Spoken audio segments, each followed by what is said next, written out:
Brazil দলে একসময় নিয়মিত মুখ নেইমার জুনিয়র, তবে ইনজুরির কারণে প্রায় 2 বছর ধরে জাতীয় দলের বাইরে তিনি। অবশেষে নেইমারের অপেক্ষা ফুরোচ্ছে। আগামী সোমবার বিশ্বকাপ বাছাইয়ের ব্রাজিল জাতীয় দল ঘোষণা করা হবে। সেপ্টেম্বরে আন্তর্জাতিক বিরতিতে চিলি এবং বলিভিয়ার মুখোমুখি হবে কার্লো আনচেলত্তির দল। সেখানে নেইমারকে দেখা যেতে পারে বলে জানিয়েছেন সংবাদ মাধ্যম গ্লোবা। আসন্ন বিশ্বকাপ বাছাই উইন্ডোর 2 ম্যাচের জন্য এরই মধ্যে প্রাথমিক তালিকা প্রস্তুত করেছে ব্রাজিলের কোচ কার্লো আনচেলত্তি।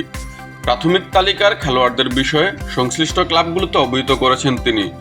গ্লোবা জানিয়েছে, আনচেলত্তির প্রাথমিক তালিকা নেই ভিনিসিয়াস জুনিয়র।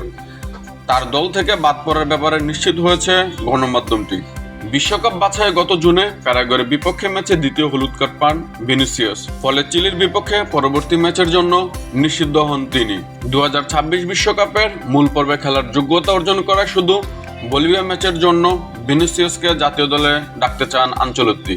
2026 বিশ্বকাপের মূল পর্বে খেলার যোগ্যতা অর্জন করায় শুধু বলিভিয়া ম্যাচের জন্য ভিনিসিয়াসকে জাতীয় দলে ডাকতে চান না আনচেলত্তি। তাই রিয়াল মাদ্রিদ তারকাকে বিশ্রামে রাখার সিদ্ধান্ত নিয়েছে ব্রাজিলিয়ান এই কোচ। গ্লোবার খবর, যদি সত্যি হয়, দীর্ঘ 22 মাস পর জাতীয় দলে ফিরতে যাচ্ছেন নেইমার। এর আগে সর্বশেষ নেইমার জাতীয় দলে খেলেছিলেন 2023 সালের 17 অক্টোবর। চোট কাটিয়ে এরপর ফেরার কাছাকাছি থাকলেও শেষ পর্যন্ত ফেরা হয়নি। এখন বিশ্বকাপ সামনে রেখে নেইমার হলুদ জার্সিতে ফিরে কেমন করে সেটাই দেখার অপেক্ষা। আগামী 1 সেপ্টেম্বর থেকে আনচেলত্তির অধীনে শুরু হবে ব্রাজিলের অনুশীলন।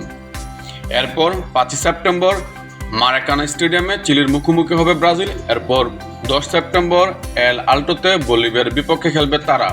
এই 2 ম্যাচ দিয়ে শেষ হবে 2026 বিশ্বকাপে দক্ষিণ আমেরিকা অঞ্চলের বাছাই পর্বে ব্রাজিলের যাত্রা। 16 ম্যাচে 25 পয়েন্ট নিয়ে আগেই বিশ্বকাপে নিজেদের জায়গা নিশ্চিত করে ফেলেছে ব্রাজিল। এখন বাকি থাকে এই 2 ম্যাচ দিয়ে বিশ্বকাপের মূল লড়াইয়ের প্রস্তুতি শুরু করবে 5 বারের বিশ্ব চ্যাম্পিয়নরা।